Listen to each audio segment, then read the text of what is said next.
Page number क्या?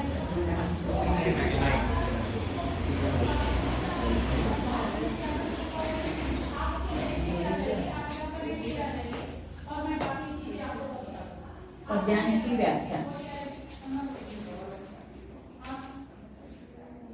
पूरा chapter ही हम देख लेते हैं इसका कवि परिचय मैथिली शरण गुप्त आप देख लो। इसमें गुप्त जी का जन्म है, एक महत्वपूर्ण बिंदु ये हो जाता है उनका जन्म का समय और जो स्थान है वो देख लो आप इसमें। उसके बाद इनकी प्रथम पुस्तक है रंग में भंग, इसका प्रकाशन हुआ था संवत 1966 में।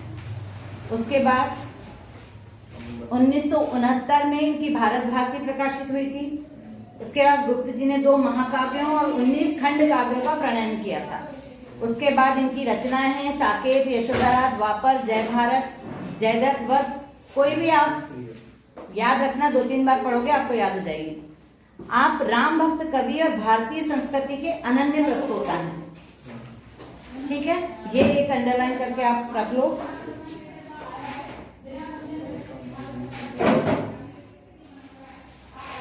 एक लाइन है, आप मैंने लगवाई नहीं थी, अभी आपको बता रही हूँ। आप जीवन का लक्ष्य संन्यास को नहीं पुरुषार्थ को मानते हैं, और यही चीज क्योंकि वो अपने जीवन में इस वाक्य को मानते हैं इसलिए उन्होंने कविता में भी यही चीज क्लियर की है। यशोधरा की व्यथा में सिद्धार्थ चले जाते हैं अपना पूरा राजपाट, गृहस्थी, बच्चा, पत्नी को छोड़ के, और यहाँ पे मैथिली शरण गुप्त का भी मानना है कि संन्यास लेना मतलब संन्यास लेना कोई किसी भी तकलीफ का या किसी भी समस्या का हल नहीं है कि आप बहुत घबरा गए, दुखी हो गए तो आप सब कुछ छोड़ के चले गए। यदि आपने जन्म लिया है मानव के रूप में तो आपको पुरुषार्थ का मतलब आपके जो ड्यूटीज हैं, आपके जो रिस्पॉन्सिबिलिटीज हैं उनको आपको कंप्लीट करना चाहिए। भागना इज नॉट सोल्यूशन किसी भी चीज के लिए। और आप चले गए, आप जीवन का लक्ष्य संन्यास को नहीं पुरुषार्थ को मानते हैं। यदि ये लाइन आती है तो आपको आप लिख सकते हो ये किसका मानना है, मैथिली शरण गुप्त का। ये किस पाठ से है, यशोधरा की। या फिर आपको भाव पल्लवन में आ जाता है तो आप सीधे यही सब लिख सकते हो ना कि उनका मानना था मैथिली शरण गुप्त का कि भाई किसी भी समस्या का हल भागना या फिर उस काम को छोड़ना या संन्यास लेना नहीं होता है। उसके बाद गुप्त जी ने अनेक नाटक प्रगति, ये सब हो गया निर्वहन विकास। सबसे नीचे आप जाओगे तो नारी के प्रति आपका दृष्टिकोण अत्यंत श्रद्धास्पद रहा है, मतलब नारी के प्रति उनकी बहुत श्रद्धा होती थी। आपकी रचनाएं राष्ट्रीयता से ओतप्रोत हैं। आपको इस युग का प्रतिनिधि राष्ट्रीय कवि कहा जाता है। मोस्ट इंपॉर्टेंट लाइन, चाहो तो आप ऊपर लिख सकते हो। मैथिली शरण गुप्त जी को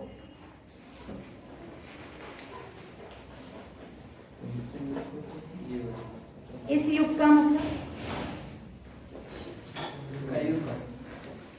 कलयुग नहीं, जैसे 1900 वाली बात, उनका जो जन्म पीरियड देखो आप किस समय का टाइम बता रहे हो, उस समय के उनको हाँ तो वो जो टाइम चल रहा था ना, एक पूरा जो पीरियड होता है 100 साल वाला, आपको इस युग का प्रतिनिधि राष्ट्रीय कवि मतलब राष्ट्रीय भावनाओं से उत्पोध रचना लिखने वाले कवियों में ये आगे थे, सबसे आगे। तो मतलब ये उस चीज का प्रतिनिधित्व करते थे। उसके बाद केंद्रीय भाव में हम देखेंगे अपनी पत्नी यशोधरा को अर्धरात्रि में सोता हुआ छोड़कर राजकुमार सिद्धार्थ स्वयं को साधना संपन्न करने राजमहल छोड़कर चले गए। कवि ने वियोगिनी यशोधरा की विरह वेदना को इस कविता में प्रस्तुत किया है, क्योंकि नारी के प्रति बहुत श्रद्धा थी, ये हम पढ़ चुके हैं अभी। दूसरा, उनका ये मानना था कि संन्यास लेना कोई हाँ मतलब सही नहीं है। पुरुषार्थ, यदि आप पुरुष हो और मतलब आप आए हो मानव जीवन में तो आपको पुरुषार्थ करना जरूरी है। तो इसलिए उन्होंने इस कविता में सिर्फ उसके दुख के बारे में ही लिखा है, यशोधरा के दुख के बारे में, क्योंकि वो समझते थे कि एक पुरुष यदि अपने रिस्पॉन्सिबिलिटीज पूरी नहीं कर रहा है, कर्तव्य की पूर्ति नहीं कर रहा है और चला गया है, और उसके जाने से जो परिवर्तन आया है यशोधरा के जीवन में वो बहुत अच्छा नहीं है, खराबी है, दुखी है वो, तो वो सब उन्होंने इसमें बताया कविता में हमको। कविता में प्राचीन षड ऋतु वर्णन परंपरा का आश्रय ग्रहण किया गया है। षड ऋतु मतलब 6 ऋतुएं। हम लोग को कितनी ऋतुएं मालूम है? 3 ऋतुएं मालूम है, लेकिन प्राचीन परंपरा में 6 ऋतुओं का वर्णन है जो 2-2 महीने के अंतराल पे होती हैं। ग्रीष्म ऋतु, शीत ऋतु, वर्षा ऋतु, ये ऋतुएं हम मानते हैं। लेकिन शरद ऋतु, हेमंत ऋतु और शिशिर ऋतु, ये 3 ऋतुएं भी जो मेन 3 ऋतुएं उनके बीच में चलती हैं। तो सब ये ऐसे 6 ऋतुएं होती हैं जो प्राचीन समय में मानी जाती थी। अब हमारे पास टाइम नहीं है सब मानने का, तो हम तो रेनकोट, हाँ हम तो रेनकोट, ओवरकोट और बिना कोट 3 ही मानते हैं, है ना। यशोधरा के विरह और सिद्धार्थ की तप साधना का ताप ही ग्रीष्म की तपन है। मतलब उन्होंने गर्मी की ऋतु को, जो सिद्धार्थ तप कर रहे हैं उसका ताप मतलब गर्मी है ना, और यशोधरा के अंदर जो विरह की वेदना है उसको भी गर्मी की ऋतु से जोड़ा है। उसके बाद वर्षा मानो सिद्धार्थ की करुणा का प्रतीक है। वर्षा ऋतु को सिद्धार्थ की करुणा मतलब जो ऐसे दया की भावना होती है ना, तो हम लोग भी बोलते हैं ना जनरली दया, बहुत दया बरस रही है। तो वर्षा ऋतु को दया के साथ, करुणा के साथ जोड़ा है कि जिस तरह सिद्धार्थ पूरे संसार के लिए करुणा बरसाते हैं, उनके लिए तो एक ही चीज है सिद्धार्थ के लिए, अहिंसा मतलब को मानते थे, किसी को मारना, शांति प्रिय थे। वो चाहते थे पूरे विश्व में शांति की स्थापना हो, कोई किसी को मारे वारे नहीं, हिंसा नहीं करे।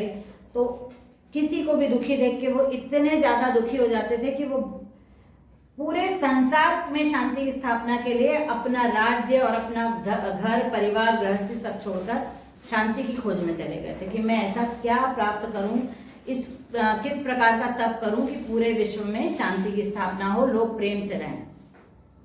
उसके बाद है शरद, सिद्धार्थ की शांति और शोभा को प्रदर्शित करते हुए यशोधरा के विरह को बढ़ाती है। शिशिर की ठंडी श्वासें प्रिय का शीतल स्पर्श ही है। इस प्रकार कवि ने हेमंत और वसंत ऋतु में भी यशोधरा के विरह भाव को स्पष्ट किया है। वसंत ऋतु में तो बहुत अच्छा लगता है ना, सब नए फूल वूल आ जाते हैं, सब जगह अच्छा अच्छा लगता है। तो वो अच्छा वातावरण भी इसलिए यशोधरा की व्यथा से जोड़ा है कि यशोधरा कल्पना करती कि जब वापस आ जाएंगे तो हमारा जीवन भी बसंत ऋतु की तरह सुखी, संपन्न और खुशहाल हो जाएगा। और हेमंत ऋतु में शायद ये पत्ते वत्ते झड़ जाते हैं, नई कोपलें आती हैं, ऐसा कुछ होता है। तो उसको भी उन्होंने यशोधरा के विरह से जोड़ दिया। इस कविता में ऋतुएं ही विरहिणी यशोधरा को विरह विचलित नहीं करती, बल्कि ऋतुएं भी यशोधरा के विरह से पीड़ित होकर अपनी भाव दशाओं को बदल रही हैं। ऋतुएं भी बहुत दुखी हैं। अब मुझे ये समझ में नहीं आ रहा, उन्होंने लिखा है कवि ने कि ऋतुएं भी दुखी हैं, पर यशोधरा के विरह के साथ दुखी हैं, लेकिन उनमें कितना परिवर्तन आया कि इतना ज्यादा नहीं दिख रहा है इसमें कि गर्मी में सर्दी हो गई, सर्दी में बारिश हो गई, इतनी दुखी नहीं दिख रही हैं। मतलब दुखी हैं ऋतुएं, पर कितनी दुखी है मेरे को समझ में नहीं आया। कविता में मानवीकरण का सौंदर्य बिखरा पड़ा है। मतलब मानवीकरण, मानवीय संवेदनाओं, मानवीय भावनाओं का इसमें पूरा उल्लेख किया है। बार बार यशोधरा और जो ऋतुएं हैं उनके उल्लेख या उनके उदाहरण से हमको बताया है कि मानवता क्या होती है, मानवीय संवेदनाएं क्या होती है। ये हो गया आपका यशोधरा की व्यथा। इसका पेज नंबर 71 देख लो। लघुत्तरी 4 हैं। यशोधरा ने वसंत किसको कहा है? हमने एक लाइन में लिखा राजकुमार सिद्धार्थ को कहा है। अब इसको आपको है ना, हमने कितने वर्ष लिखे हैं? यदि आप लिखने भी जाओगे तो आप लिखोगे यशोधरा ने वसंत राजकुमार सिद्धार्थ को कहा है। प्रस्तुत कविता यशोधरा की व्यथा में कवि मैथिली शरण गुप्त ने यशोधरा को सिद्धार्थ को वसंत की तरह मानते हुए लिखा। कितने हो गए? 10-15 है ना। तो अब इसको आपको कितने वर्ड्स में करना है? 75 से 80 वर्ड्स तो जाने पड़ेगा ना। वो डिफाइन कर सकते हैं क्यों वसंत, क्यों कहा? हाँ, वो डिफाइन मैं यही बता रही हूँ आपको कि वसंत से क्यों उनको वसंत की तरह क्यों बताया है, ये आप उसमें डाल सकते हो ना। क्योंकि जब मैंने अभी आपको क्या बोला कि बसंत ऋतु तो बहुत खुश करने वाली ऋतु रहती है। जब बसंत ऋतु रहती है तो चारों तरफ वातावरण बहुत अच्छा रहता है, हम बहुत खुश रहते हैं। जो वातावरण है उसमें क्या रहता है, सकारात्मकता रहती है, पॉजिटिविटी रहती है। Yes ma'am. तो आपको अच्छी फीलिंग आती है, आप अच्छा महसूस करते हैं, आप अच्छे काम करते हैं, आप अच्छा बोलते हैं, अच्छा खा सकते हैं, क्योंकि प्रकृति उस समय संतुलित होती है। ये हो गया। इसीलिए राजकुमार सिद्धार्थ को वसंत के रूप में प्रस्तुत किया है यहाँ पे। ये इसीलिए राजकुमार सिद्धार्थ को वसंत कहा है कि जब वो थे यहाँ पे तो मेरा वातावरण और मेरा जो जीवन चल रहा था वो बहुत आनंदमय चल रहा था। लेकिन जिस तरह वसंत आता है और चला जाता है और उसके जाने से वातावरण बहुत नीरस हो जाता है, उसी प्रकार मेरे जीवन में भी सिद्धार्थ आए और चले गए तो मेरा जीवन भी बहुत दुखी और नीरस हो गया। इसलिए कवि ने सिद्धार्थ को वसंत की तरह कहा है। यस। कर सकते हो, लिखवाने की जरूरत है। रोहित पक्का लिख के आएगा ना, मैं आऊंगी देखने। धरती किसके ताप से जल रही है? हमने लिखा है धरती राजकुमार सिद्धार्थ की तप साधना के ताप से जल रही है। तो अभी जो मैंने थोड़ी देर पहले बोला था आप वही लिख सकते हो, है ना? नहीं, उसमें ये लिख सकते हो ना कि वो इतने दुखी थे, उनके अंदर इतनी दया की भावना थी और वो लोगों के दुख देख के बहुत जल्दी दुखी हो जाते थे। तो वो चाहते थे पूरे विश्व में शांति की स्थापना हो, तो इसलिए उन्होंने अपने आप को तैयार किया था लोगों की दुख दूर करने के लिए, तप करने। उनका मानना था कि मैं इस प्रकार का कोई तप करूं जिससे पूरे विश्व में शांति हो जाए। तो इसलिए उन्होंने पूरी धरती, वो इतना कठिन अपने जीवन के सुख को त्याग के, वो एक राजा थे, उन्होंने राज वैभव सब त्याग दिया था और लोगों के कल्याण के लिए, विश्व मंगल की कामना के लिए वो तप करने लगे थे। तो उस तप से धरती भी जलने लगी थी। वो इतना कठोर तप कर रहे थे कि धरती भी उनके तप से जलने लगी। हो गया ये, है ना? गौतम बुद्ध के त्याग से वृक्षों पर क्या प्रभाव पड़ा? हमने एक लाइन लिखी थी, ऊपर वाला जो बोला है वो गौतम बुद्ध का त्याग है ना। अपना घर परिवार छोड़ दिया, बच्चे की फिक्र नहीं करी। वो चाहते तो वो राशि वैभव का उपयोग करते, सुख वैभव का उपभोग करते, लेकिन उन्होंने विश्व कल्याण की भावना के बारे में सोचा, विश्व की शांति के बारे में सोचा और उन्होंने इतना कठोर तप किया और कि धरती भी जलने लगी। और उसको यहाँ कंटिन्यू कर दो कि प्रकृति भी उनके जाने से बहुत दुखी थी और वृक्ष अपने पत्ते भी त्याग दिए। यशोधरा की विनय क्या है? यशोधरा की एक ही विनय है कि यदि मेरे पति इतना बड़ा त्याग कर रहे हैं, मेरा पति इतना ज्यादा कठोर तप कर रहे हैं, तो उसका जो प्रतिफल मिलेगा, उसकी जो अच्छाई की भावना जो आएगी वो पूरे विश्व के लोगों में आए। उसमें से कोई भी व्यक्ति ऐसा नहीं छूटना चाहिए जिसकी भावनाएं, जिसके मनोभाव, जिसका जीवन परिवर्तित नहीं हो। अच्छी भावनाओं का विकास, अच्छी भावनाओं का प्रभाव विश्व के हर व्यक्ति के ऊपर पड़े, ऐसा उनकी विनय थी। कविता में गौतम बुद्ध के कौन कौन से गुण बताए गए हैं? सबसे पहले तो करुणा का गुण, दया का गुण, उसमें वो आप, हाँ, वो त्याग मतलब त्यागी थे। उन्होंने अपना राष्ट्रीय सुख वैभव सब त्याग दिया था। अब तपस्वी थे, उन्होंने तप किया था पूरे विश्व के कल्याण के लिए। ये 3 गुण आप 4-4, 5-5 लाइन के लिए क्या है? दया, तप और दया, त्याग और तपस्या। यशोधरा की निजी व्यथा लोक व्यथा क्यों बन गई? ये तो यशोधरा की पर्सनल प्रॉब्लम थी ना कि उनके हस्बैंड उनको छोड़ के चले गए थे, पर क्योंकि उनके पति पूरे विश्व के लिए करने के लिए गए थे, इसलिए पूरा प्रकृति, पूरा वातावरण, पूरे जो उनके राज्य के लोग थे, उनके राज्य के साथ साथ पूरे देश के लोग, पूरे विश्व के लोग भी इसीलिए दुखी थे। इसीलिए उनकी निजी व्यथा लोक व्यथा बन गई, क्योंकि वो लोक कल्याण की भावना से ही गए। तब लोगों को ये समझ में आया, प्रकृति को ये समझ में आया, ऋतुओं को ये चीज समझ में आई कि जो व्यक्ति अपने सुख का त्याग करके अपने पर्सनल क्या बोलते हैं, स्वार्थ के बारे में नहीं सोच के पूरे विश्व के बारे में सोच रहा है, तो वो हमारे लिए दुखी है, हमारे लिए परेशान है, हमारे लिए तप कर रहा है, तो वो कितना महान है। इसलिए लोग व्यथा बन गए, लोग भी दुखी हो गए उनके साथ साथ। कविता में वर्णित ऋतु, षड ऋतुओं में से किसी एक ऋतु का चित्रण कीजिए। आप किसी भी एक ऋतु का वर्णन करके आ सकते हो। ग्रीष्म का करोगे तो गर्मी में बहुत ज्यादा लिखने को मिल जाएगा। हमने लिखा भी है ना, तो गर्मी के बारे में लिख के आ जाओ, बहुत सारा। पंक्तियों का अर्थ लिखिए। तब मेरे मोहन का उद्धर दूर रहता आया, अली दृष्टि ऐसी ही उनकी दया दृष्टि रोती थी। इसका कोई और नहीं। मेरी बाह गई स्वामी ने, मैंने उनकी छां गई, उनके श्रम के फल सब हो गए, यशोधरा की बिनाई गई। ये 4 भाव पल्लवन है। आशा से आकाश थमा है। ये बहुत सिंपल है। आशा मतलब क्या होता है? उम्मीद, ठीक है। और विश्वास है ना। तो हमारे अंदर ये विश्वास होता है। हमको बिल्कुल सबको क्लियर मालूम है कि जो आकाश है वो किसी स्टैंड पे नहीं खड़ा। सबको, पूरे विश्व को क्लियर है, सबको, जितने मानव जाति में सबको पता है। लेकिन फिर भी हमको ये भी विश्वास है कि वो गिरेगा नहीं हमारे ऊपर। ये हमारा विश्वास है, हमारी उम्मीद है, हमारी आशा है। हम उसको कैसे देखते हैं आकाश को? छत। हाँ, अब हम उसको अपने लिए प्रोटेक्टिव मानते हैं।